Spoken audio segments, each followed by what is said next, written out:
You're very much welcome, our wonderful viewer. My name is Nsereko Joshua, and we are here for Business Focus. Now, Business is a show that brings to you different entrepreneurs, business people, people who have done something in and around matters that relate with money. Matters that relate with money, there's a value. Such as money, there's value such as land. Now, land is great value that each one of us needs. You may be planning to buy land. You may be having a piece of land. Perhaps you have a few wrangles here and there. You have been defrauded of land. You've lost some money in a land wrangle. These are matters that we are going to discuss this evening on this very stream, and my guest right here is none other than Mr. Nsereko Moses Kayongo. Sometimes we refer to him as elder, but since we are in business, we'll bring the elder when it is time for Happy Sabbath, perhaps. But for the Adventist community, of course, he's Elder Moses Nsereko Kayongo. You can say hello to us and then we will break. Thank you, Joshua. Good evening, listeners, and everyone watching this video. I'm happy to be part of the LC Africa team for this broadcast that comes here every Thursday. It's my pleasure to share with you what I think is going to be helpful as we move along in terms of real estate, land, and property. Yeah. Real estate, land, and property, those are wonderful things that each one of us needs.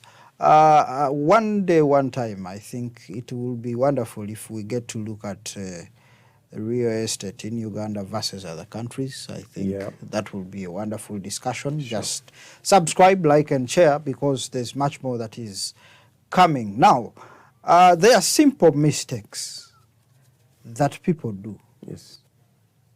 While processing land, ownership. You want to buy a piece of land, there are those simple mistakes that you do that cost you a lot of money, that will cost you a lot of money, or that will even cost you that piece of land, simply because you did not obey some of the procedures.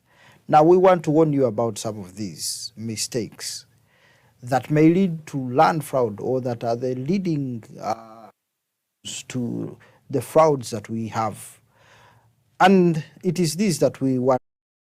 First of all, you need to watch how you enter agreements, how you draft them, how you start them, who drafts them, who is in charge, what is the wording, what are you signing, when do you sign. That is an aspect that we are going to watch. There are prices. Prices. You mayn't be, there's land being advertised on social media. How do you tell this is too good to be true, this is good to be true? Yeah. That's a discussion we're going to have. Just those two things. And just those two things, and I know you will have learned. So, Mr. Moses. Yes. What update do you have from Cadex property before we roll into this whole discussion? Yeah, I'm happy to be here from Cadex, and the team from Cadex Properties has sent regards to everyone here, especially to LC and everyone watching this program. We are located right in the middle of city center, in between on Kuruma Road, Kaloba Towers. We want to thank those that have trusted us with the different products or packages and services that we offer to you. We want to remind anyone watching, we have professional surveyors within our firm.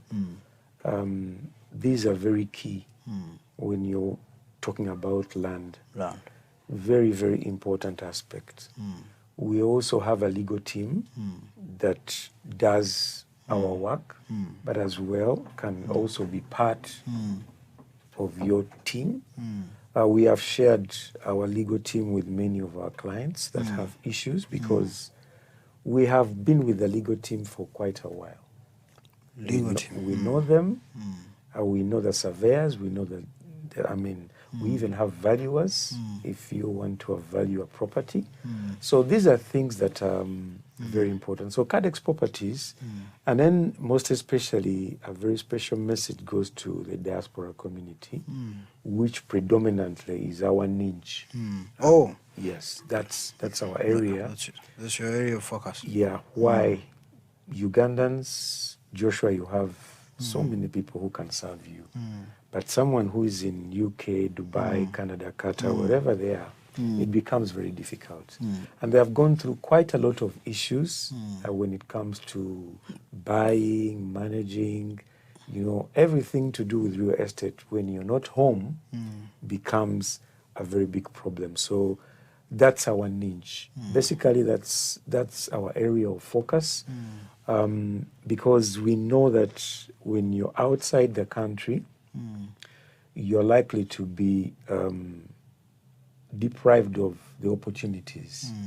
Many people take advantage of people who are not at home when they're doing service with them. So that's why we've discovered that for quite a while, the research that we have done and the work, there's a gap. Real estate is so wide. It's so wide. But for us, our focus, our main focus is... You are simply saying you cannot do everything.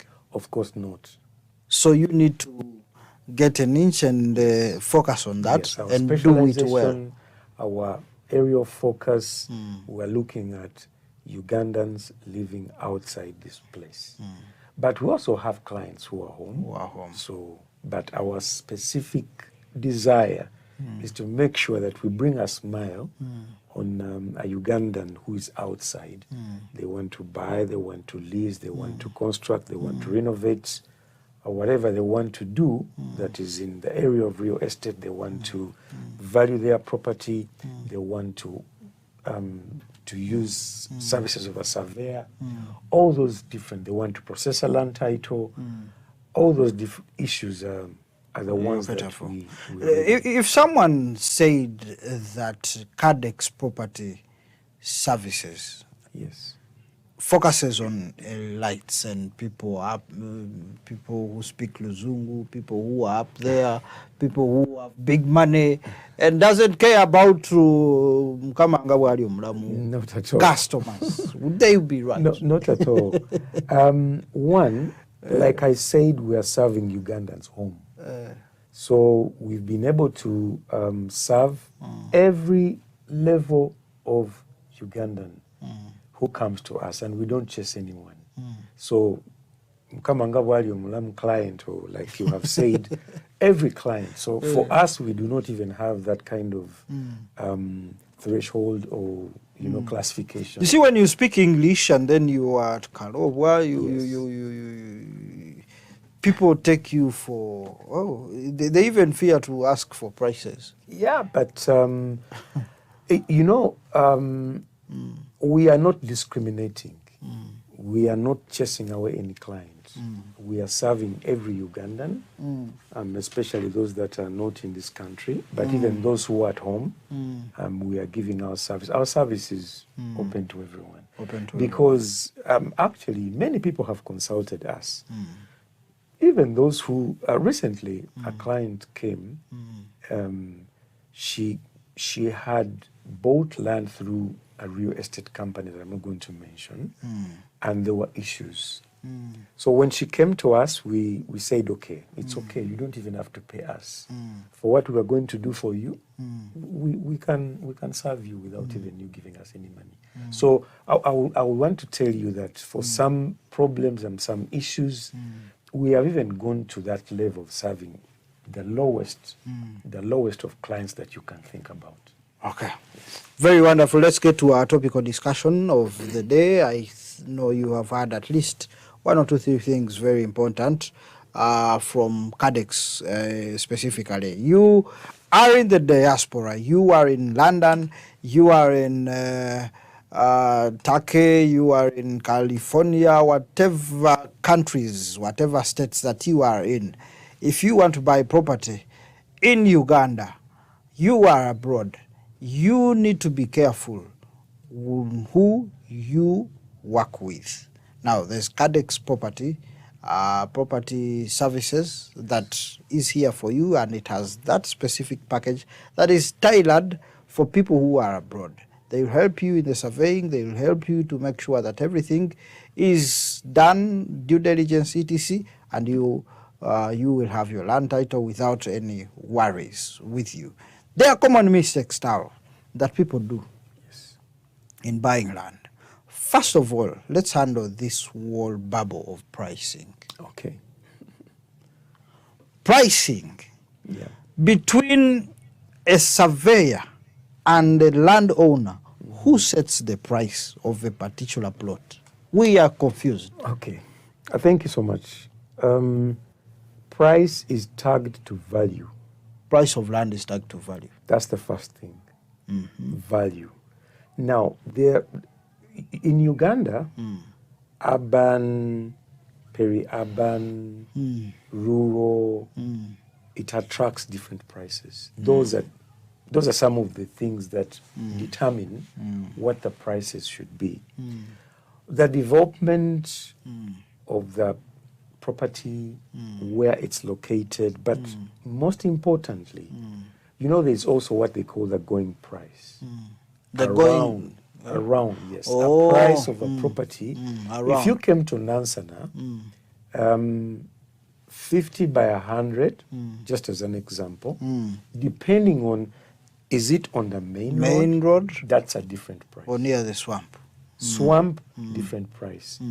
Off the road, how far from the road, those are all factors that really bring. Now, the brokers can also contribute to the price, because they will also want to make a markup. But finally, the owner of the property is the one who's going to say, my property is valued at so much, and this is what I need in exchange for giving away my property. Let's get to understand. I have a piece of land that I want to sell. Do I just wake up from my dream and then say, oh, this, give me 30M. If you don't have 30M, kwenda huko. Yeah. Now, how much did you buy? Oh, maybe I inherited from my grandfather. How did you, if you bought, you know, by the way, let's also look at why are you selling? Because sometimes the price is determined by the reason I'm selling. Hey. If I am under duress, if I am under pressure, if I have an issue that is burning, I'm likely to want give quick away, money. Yes. I'm likely to give away my property at a price that is not on the market. That's not the going price on the market. So, one, it could be that I'm selling this property under some reason that I need money urgently. My son has been admitted. The operation requires a lot of money. I have nothing to do. I have to get rid of this property. Another reason, it could be under the bank sale. The bank, these are factors that are going to determine the price. Someone has got a loan, the property is mortgaged in the bank, they are failing to pay, and the bank wants to recover its money. Yes. That price is going to be affected by those factors. But then, if I am comfortably saying there's no pressure, I have my property on sale, then I'm not going to be under any pressure. I'm just going to set a price and say my property is valued so much and I'm selling my property at this amount. So some of the factors, if, for example, another factor, if I bought land for 20 million 5 years ago, I would say I'm going to make a judgment and say, okay, 5 years have passed. I bought it 20 million. I can't say maybe I can get 30 million out of it. Okay. So these are different factors that are going to affect the sale. Then the factor of the brokers as well, because a broker can come to you, you say, well, the property is at 20 million, but I've got someone buying it at 30M. So these are all key factors. things, factors that are going to determine the price. But finally, the owner of the property is the one who has the final say on tagging or putting a price tag. Are there times where a client comes and consults from Cadex and says, I want to sell my plot of land. How much should I sell it? Very much so. Very much so. And we can, that advice is free. It's not even... You offer that service at Cadex? Yes. Tell us clearly. On two levels. One, it could be just a consultative question, saying, what's your opinion? Like, it's an opinion. We would give you an opinion. We do research because since we're into this business, we have brokers in different locations. We can consult them and then be able to come up with an opinion. And then there's an instance that is free. Opinion is just a free thing. But if you want to have a value attached to your property, we have professional valuers. Yes, property valuers. They are going to take you through. They are going, I mean, that's priced and costed depending on the value of the property. There are percentages that we use to charge for that service. They are going to come, use their expertise and come up with an opinion of the price of the property. Yes. Now, getting back to Cadex service, the diaspora one, I want to just pull out something here and see whether you do it. Right. You said if someone is in the diaspora and they want to buy property in Uganda, you work this out for them. Yes. But there's a case whereby someone is in Canada and they want to sell their land in Uganda. Certainly. Do you do that? Very much so. How do you do it? Now, first and foremost, we have to ascertain and be sure that the person who's claiming to sell is the rightful owner of that property. You do due diligence too? Yes, we have to do a due diligence on who purports to say they own the property. They own the property. But we've also come up with what we call the property supermarket. What the property supermarket. So I haven't heard you say anything about that. Yeah. What does that mean? It's like you go in a supermarket and you want to pick anything. Same applies in this case. People have properties on sale.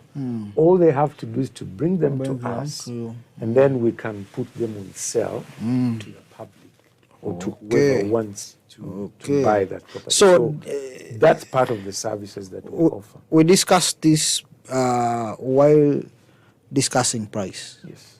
So someone is abroad. How do they tell that now my property in Chinawataka that that was given to me maybe by my late dad, the value is this much? Now, there's no seller of a property that has no idea of what the value is. Oh. Usually, everyone who says, I have this for sale, in their mind, they form an idea, an opinion of the value of the property. We can advise, and usually we actually take that property price or the tag that they've attached to it onto the market. And sometimes it's the market to determine and say, wait a minute, your price is too much. So sometimes you to understand that you have priced it very much higher than what the market value is, you throw it into the market and they are going to give you feedback. Yes, they're going to tell you that, well, I think there's no one who has sold property around here with that tag, with that value. So usually that also happens. But we can also give you an opinion, say, okay, I think this is way below or too high. If depending on so these are opinions that we give to our clients. There is the too good to be true price, and then I'm wondering what the opposite of it is. Too good to be true, but then it's and the real price, the real price, the going price. Then there is the overpricing, and under exactly and under quoting or exactly. underpricing, Underpricing, of land. Have you bought? Has anyone ever bought a deal for land and you find the prices too good to be true? Now, thank you for that question. Too good to be true is quotes usually a recipe for fraud. A recipe for fraud. Yes. How does that happen? Now, fraudsters know it. You know, humanly speaking, we are all greedy. Oh, And everyone, yeah. I thought church elders are an exception. It's a natural. One of the natural traits that we all have is greed, and the opposite of that is for someone to say now, because we usually want a reduced price because we are hard up on money all the time. So someone is going to come with a price that appears to be too good to be true, and to lure you. It's like a bait to get to bring you to a fraudulent property. So we want to warn you that if a price is so good, chances are you're going down a pit. So that's why we want people to be aware that a price that is too good to be true, and sometimes they would say, he has, you know, I told people that when you're buying property, be aware of storytelling. Be aware of storytelling. Yes, So you told us. Be very careful. You know, they would want you to listen to a story that appeals to you. You don't have enough money, so the fraudster is going to bring a story that resonates with you. You're not having enough money, and you're already done. They already have you in their hands, and this property, you see, this property belongs to Reverend Father so and so. He's a come man. So too good to be true price is a red flag. It's a red flag. It's a red flag. So, many times it's a red flag. So you have got to say, hey, why is it so cheap? So how do I tell that this is not too good to be true, but it is not very expensive? What is going to happen even when you're going in? You know, whoever wants to buy property wherever, if they are really, really careful and they have put their mind to what they're going to do, you are likely to. Mu mutima gwa Uganda mulimu ekimera eky'enjawulo era nga kijiddwamu omutindo ogusukkulumye. Eŋŋano ya Jiko nga ekolebwa ab'amaganjo grain millers. Kola ebyokulya eby'omulembe nga okozesa Jiko owoomerwe ne famiri yo ne ku mikolo gyo. Yimusa omutindo gw'enfumba yo oyimuse essanyu lyo nga okozesa eŋŋano ya Jiko. Ekolebwa ab'amaganjo grain millers. Eŋŋano ya Jiko evaamu ebyokulya ebiwooma nga byagalwa. Woomerwa akaseera konna nga okozesa eŋŋano ya Jiko. Maganjo grain millers, feeding nations. Okay, I'm good from this camera.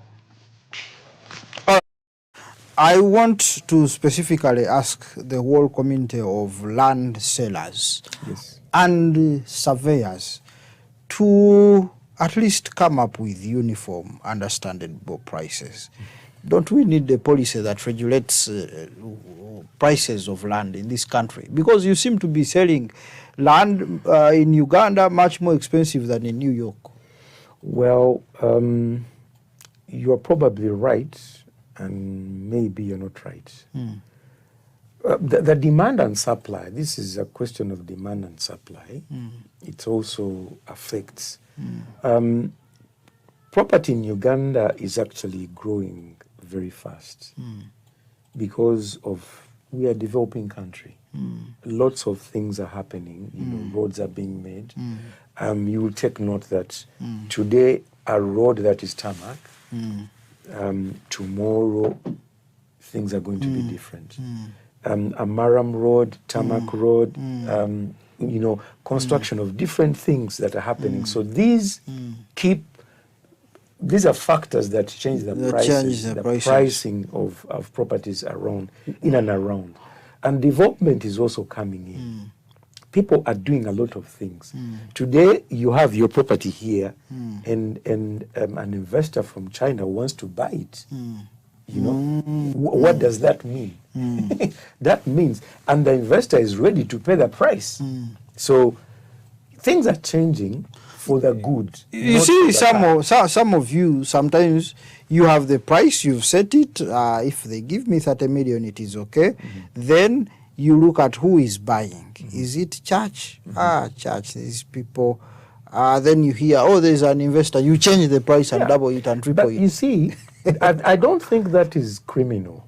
That is business. That is because business. I am in business to make money, and I'm there to make profit. So, and I must maximize the profit, and I must seize the opportunity. So, how many times am I going to get an investor just to buy as my land? Just as a Christian, don't we have holy and clean profits? See, and by the way, and if you go into the Bible, it's actually the Bible is a pace setter of profits. Of profits. Yeah, because if you go and what read is the Luke teaching 19, about profits? you're going to find a very different package for profits, exorbitantly high profits. So it's not a crime to make high profits. Okay. It's not a crime at all, because at the end of the day, we are looking at someone. I mean, the buyer has come. Should I give away the opportunity? Do you know how long my property has been on sale? It takes time to sell a piece of land. So if I get a client, now that is an opportunity, because even when you go to Owino, let me just give you an example of someone who goes to Owino. If I go to Owino dressed like I am, and someone else comes and they're dressed in a lousy t-shirt, the seller is going to give these two people different prices. Okay. Because it's a natural thing.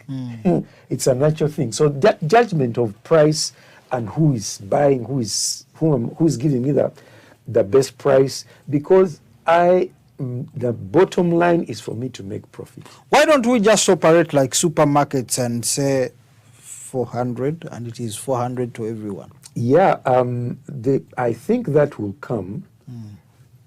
Probably government will do that determination at a point in time. But of course, in developed countries, for example, the UAE, I've had an opportunity to work with some real estate agents or companies from UAE. These are well-structured entities that government has a tag on properties in different locations. So you're not going to come from anywhere and give it a tag or a price that you want. But in Uganda, we have not gone there yet. Because of these different factors that I've shared with you, we are a developing country. Opportunities are going to come within us in different levels. For example, a road, like I've said, that is Maram. Tomorrow, the road is tarmac. The prices are going to go high. It's an automatic thing. So some of these factors are not going to be taken away very quickly. Humanly speaking, there's a level, there's ethics, there are ethical. What we are going to talk about is ethical questions. This is ethics. That if morally, it's going to remain between the person who's selling the property. So moral ethics, these are things that are going to be from an individual point of view, and they are not going to be from a general point of view. I'm going to determine what I need best, and at the end of the day, what you're calling too expensive. Joshua, some people are just looking for that opportunity to get a property, in that area, and the price doesn't matter. Let's get your last warning. Yeah. On matters to do with prices in land. How do we avoid the trap? How do we avoid being trapped into deals that are too good to be true? Okay. One, you have got to be mindful about the speed. That's one. Two, do some research. Your own research or general research, because this is important. Just don't go and think that agents are going to give you all the information that you need. They are there to make money. The seller is there to make money. But all I'm saying is take some time to understand the going price, because the price of a property within a community or within an area is there are ideas already around where you're going to buy. But then the other thing is also your pocket.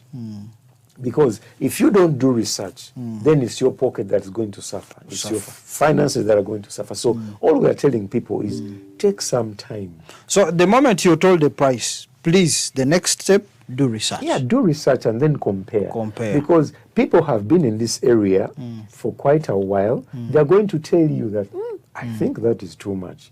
That is way beyond the price. So they're going to do your advice to do research, and finally you'll get to understand what the price. The other thing is you bargain. Let's get to, okay, thank you. Bargaining, oh well, okay, let's finish just with bargaining, a little bit about bargaining. Well, how do I even start bargaining? There are people who naturally do not have bargaining powers. Do we hire cadets to bargain for us? Well, you can hire us to bargain for you, but in the first place, you've got to bargain. This is something that you have to do. If something is put on the market, you don't take it outright. Say, well, I have half of the money. Start from there. If they are saying 20, slash it to half. But do we have to bargain just for the sake of bargaining? You have to. It seems to be a Ugandan culture, bargaining. You have to. Because in business, and whoever is into buying, selling, whatever that circumstance may be, bargaining should be part of your life. Okay. And anyone who's going to develop, go forward, change life, that issue of bargaining must be part of your DNA, and you should develop that.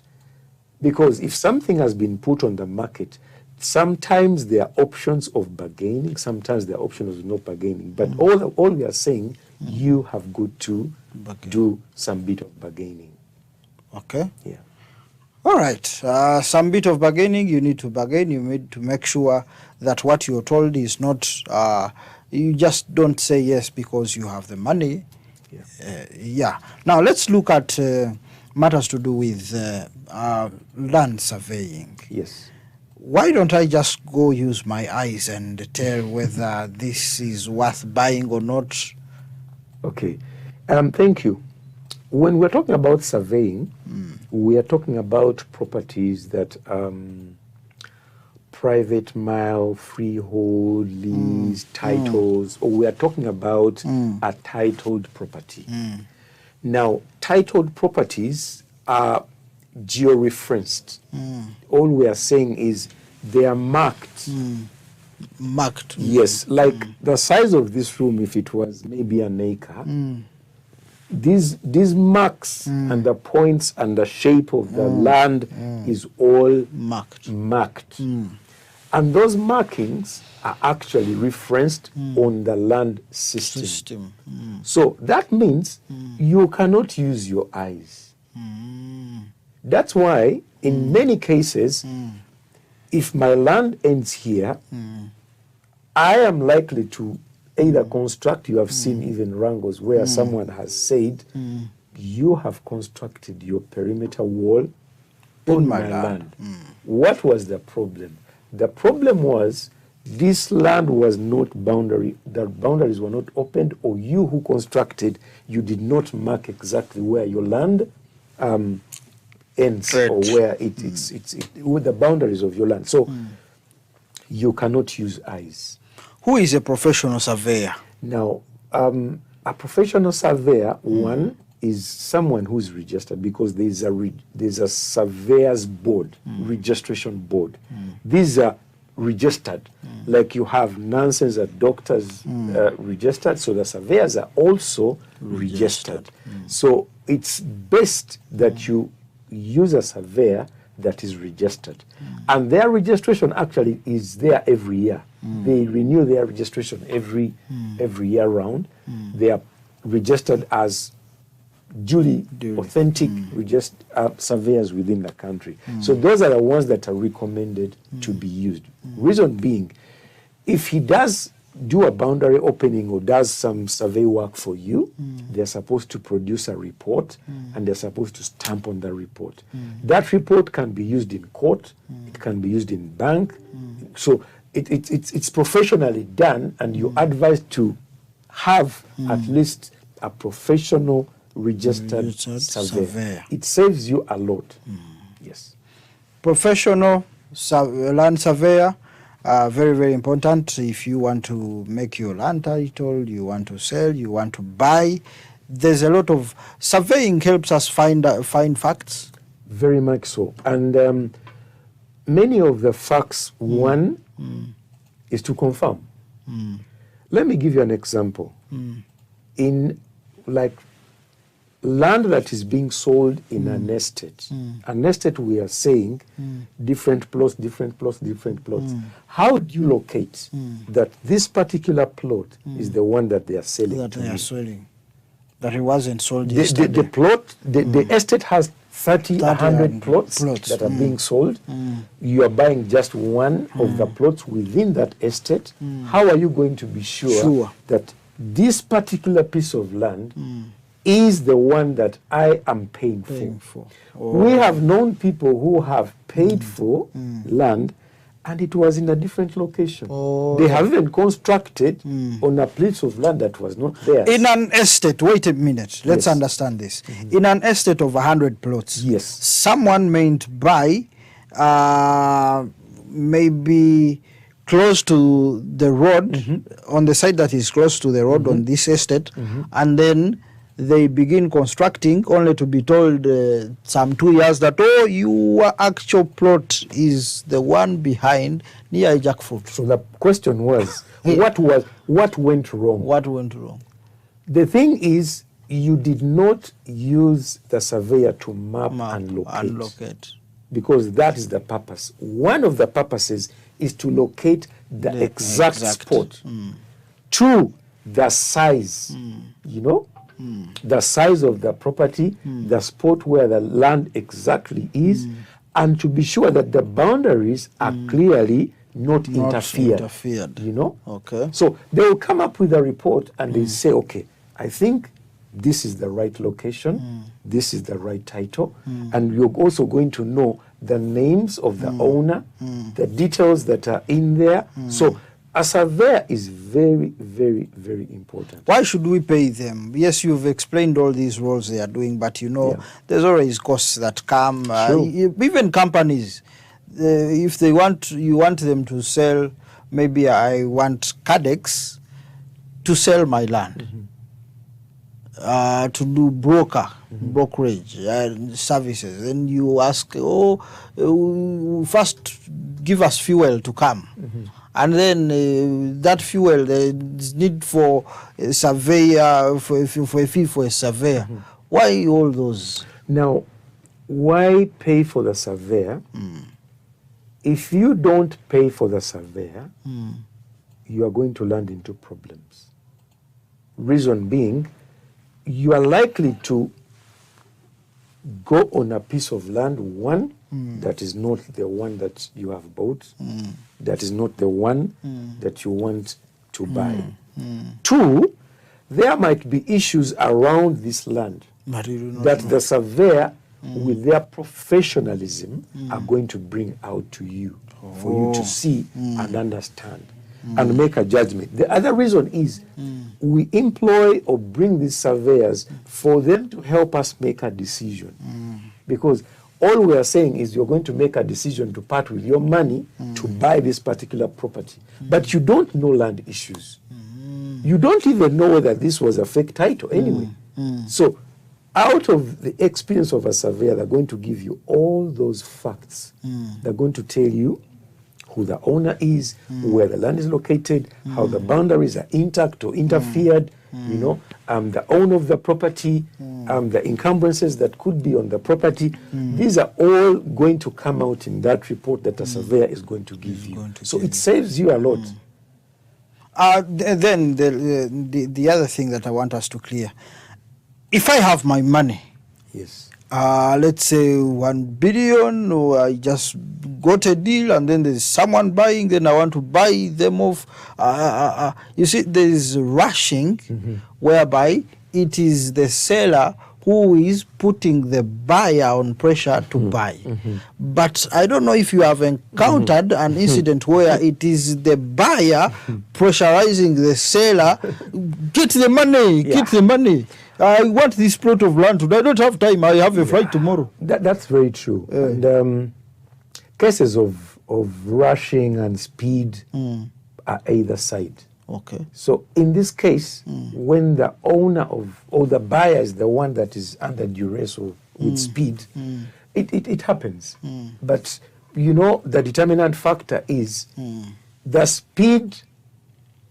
I said is a red flag, because once you are going into that as well, you also have to know, because sometimes we even rush too much when we have the money. And we are dying, because if someone has put their mind on buying a particular property, they want to finish everything off and have that done. So that creates speed as well from the point of view of the buyer. But you have to balance things up, because sometimes you might rush and you end up crash, and you crash. So either whether it's the buyer that is under speed or whether it's the seller, all we are saying, those are red flags. So just stay calm and don't buy property when you're under that kind of speed and pressure. The resultant factors or anything that's going to come after is likely to be problematic. All right, we go to our last subtopic that we want to discuss, that's about agreements. These agreements actually tend to be problematic because you were signing, you have signed an agreement that you have not read. The panic that you've talked about. Most people do not read the terms and conditions. Yeah, on Sunday, I must note that during the workshop that you had, the education seminar, Mr.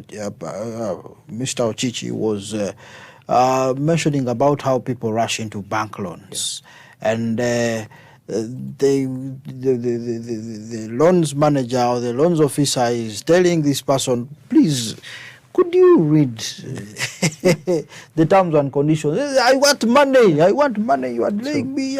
They just want the money. They do not want to go through the terms and conditions. Thank you, Joshua. There's with issue of an agreement. First of all, why do we need an agreement? Why do we need an agreement while buying land? Yes. You're safeguarding your investment.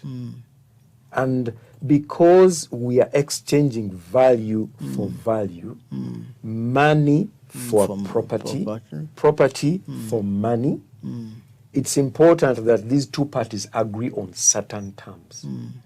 Now, these terms are very important. Before we even go to the terms, we have the buyer, we have the seller, and we say we have the legal part. Let's be clear. Let the legal part be a neutral party to both of you, to both the buyer and the seller. It's advisable that the person who's going to draft this agreement should be a neutral person. He or she or you must all agree. The buyer and the seller must agree on to who is going to draft this agreement. So is it a bad practice or is it a red flag if I am dealing with someone in buying land and then they say, I have my lawyer, he will handle? Do I have to worry after that statement? Well, it's a point of concern. For you who is a buyer, everyone will have their own lawyer.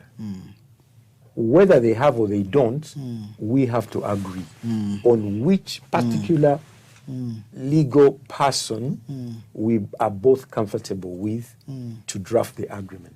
What are the most common articles? Or are they articles? Are they clauses? I think are they terms? What are the most common terms that we should Joshua, have since in it's an agreement, everything in an agreement is very important. Everything in there, as long as the legal person or the lawyer has said, this is what we need to have in this agreement, everything in there is very important. The importance of that is actually cemented by them telling you you have to append your signature on every page of that agreement. That means every detail that is in there is very important. But I think all we need to say, one, we have agreed on the party. On who is going to do the drafting. The drafting is done. It's going to be shared to both of you. You are going to take your time to go through it with consultations with your lawyer. Make sure you understand each and every detail that is in there. And if you don't understand anything in there, you must consult. Mistakes are common. Let me share with you a very simple mistake. You know, lawyers, when they're drafting these agreements, they have land agreements. They have templates within their computers. Oh, yeah. And all they have to do is to somehow change. If the past agreement was with Joshua, they will just edit the name. They will edit the name, but sometimes they might forget. For example, they might forget the size of the land. Oh, yeah. Oh, in the template. Joshua was buying 1 acre. Yes. I am buying 2 acres or 3 acres. Because he was just changing something in the agreement, he left Joshua who was buying. So what we are saying is read everything. Read every detail and understand all the terms and conditions that are within that agreement. Because it's this very agreement that we are going to bring out when we have the tough issues gets going. Exactly. So it's quite important. And Joshua, let me also state something else. The value of this agreement, the person who's doing the agreement, is also something to be looked at. The lawyer is going to charge you 1 million. I'm just giving an example for a property of 20 million. And you're going to complain. Sometimes you are even going to avoid the legal costs. Legal costs. Say, okay, no, let's draft it ourselves. That 1M I don't have. But you're losing. At a point in time when you need the lawyer, it will be too late. Better to have them when the agreement is there than later on when things have gone bad.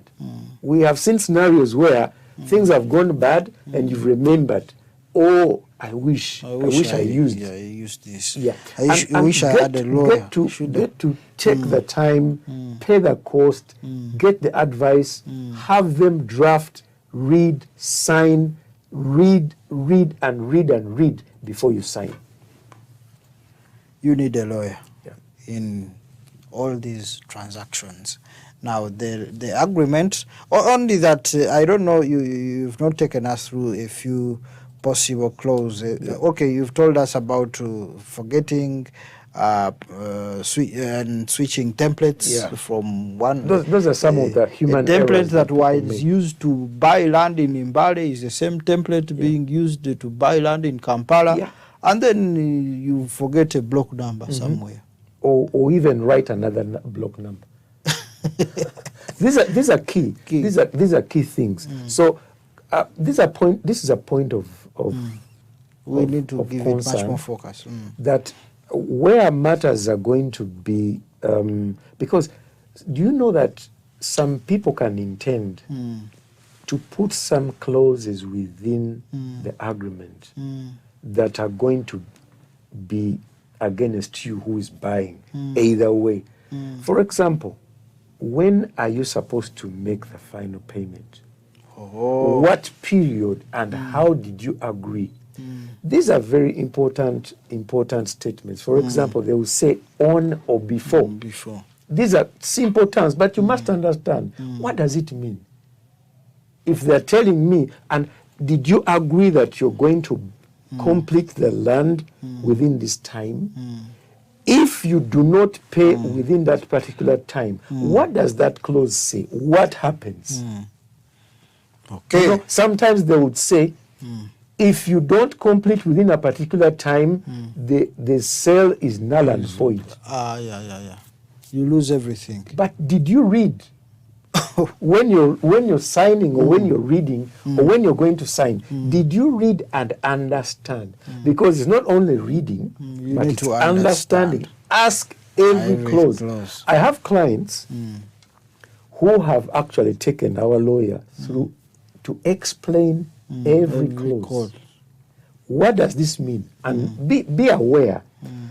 There is the legal language. Sometimes It's complicated. It's not our For usual example, language. a very simple example, they would say, Joshua is selling so much, and they would say demised property.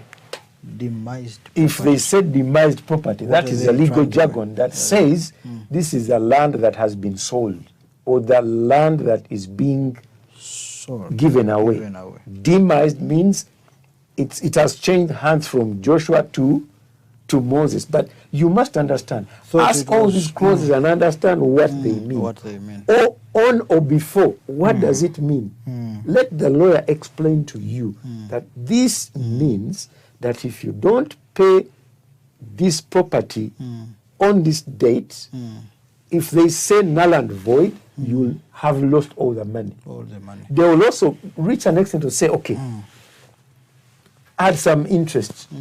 If you don't pay all the money within this particular period of time, you will add so much interest on every you know, you have or got maybe to understand all this. they might make you sign a lease instead of an agreement. Anything can happen. Anything can happen. Anything can Let's happen. get to the witnesses. You see, every agreement, land agreement, seems to be having the section of witnesses. Yes, How do I choose witnesses? What factors do I consider while choosing a witness for my land agreement? One, it should be someone who knows about this transaction. Why should we witness? We need someone to know about this transaction for some reasons.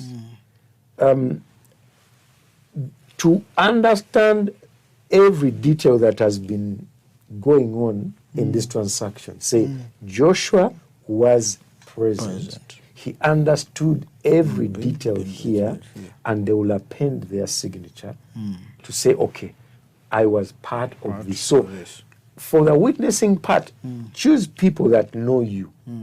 Choose people that you trust.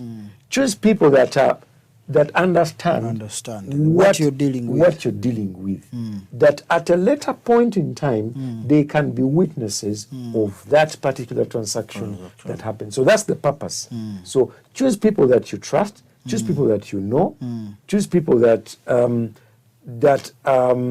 credible, you know, choose people that are credible, choose people that have a track record, you know. These are all factors that are helping you put value onto this exercise. But above all, give this exercise of buying value and time. Yes. Sometimes we do it in a rushing way and we don't attach a value to what we are going to. Lastly, there's a politics of spouses. Yes. On witnessing. Yes.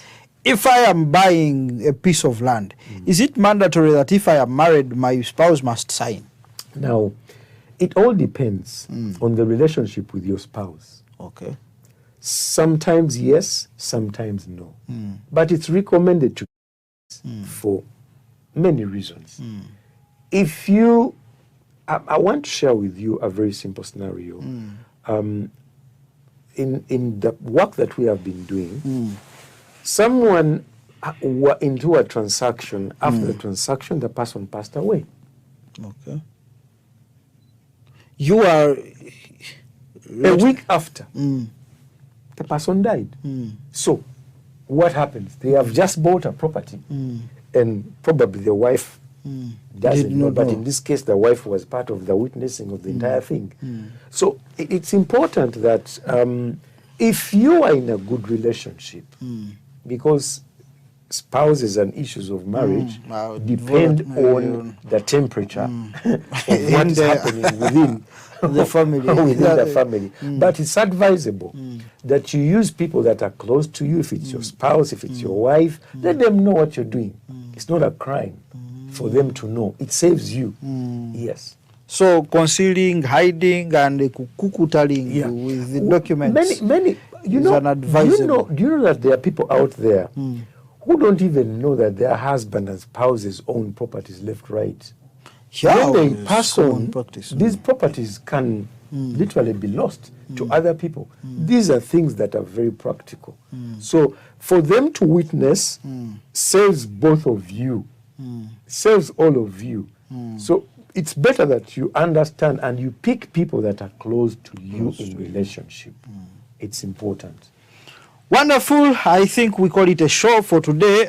We've discussed matters to do with land agreement. You need to have witnesses, and these witnesses should be trustworthy, should have a track record. You should they should be people of sound mind, not under duress. All those factors are very important. The other thing that we just looked at is that you need surveyors and you need to pay them. You need to pay your lawyer to do due diligence and do some of these agreements, because it will save you from a lot of things. Then to lawyers, the message that we scoop out of this show, to lawyers, legal practitioners, counsels, land friends, please, this matter, take it seriously. Do not have one single template that you use on every land transaction. You aided land transaction in Mbale with that one template. You are still exporting it to Nansana, that very template. You will forget to edit the block numbers. And you will end up in court just because you did not edit the amount, you did not edit the name, maybe you did not edit a block number, you did not edit out some of those things. So it is advisable from Cadex Property Services that at least every plot of land should have its own template. Yeah, and usually there are people who copy. By the way, you've talked about the lawyers doing that, but you also have clients pick out these templates from wherever they have picked them and they are using them. You copy from ChatGPT, from AI. So at the end of the day, it goes both. But all we are saying in this exercise, take extra time. Take extra time. Take extra time. What is your parting message? I want to thank LC Africa for the opportunity and the partnership we have with Cadex Properties.